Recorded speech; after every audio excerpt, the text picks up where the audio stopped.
పాత ఆకాశం గతించిపోయింది, పాత భూమి అంతరించిపోయింది. ఇప్పుడు యోహాను చూస్తున్నది ఒక కొత్త ఆరంభం. ఆకాశము నుండి, దేవుని యొద్ద నుండి దిగివస్తున్న ఒక బ్రహ్మాండమైన నగరం. ఒక పెళ్లి కుమార్తెలా అలంకరించబడిన ఆ నగరం పేరే నూతన యెరూషలేము. ఇది కేవలం ఒక ఊహా ప్రపంచం కాదు, మానవ కళ్ళు చూడలేని, మానవ జ్ఞానానికందని ఒక దైవిక సృష్టి. ఈ నగర రహస్యాలేమిటి? దీని వైశాల్యం ఎంత పెద్దది? రండి, ఆ స్వర్ణ నగరంలోకి ఒక ప్రయాణం చేద్దాం. ఈ నగర ఆకారం ఒక చతురస్రం, క్యూబ్. దీని పొడవు, వెడల్పు, ఎత్తు అన్నీ సమానం. సుమారు 2200 కిలోమీటర్ల పొడవు కలిగిన ఒక బ్రహ్మాండమైన తలం. దీని ప్రాకారాలు సూర్యకాంత శిలలతో నిర్మించబడ్డాయి.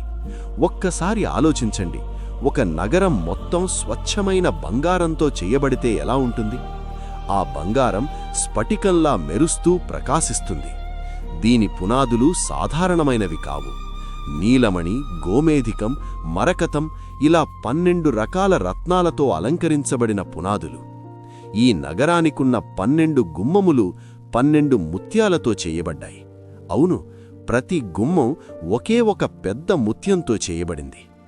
నూతన యెరూషలేములో సూర్యుడుండడు, చంద్రుడుండడు. ఎందుకు? అక్కడ దీపం కూడా అవసరం లేదు.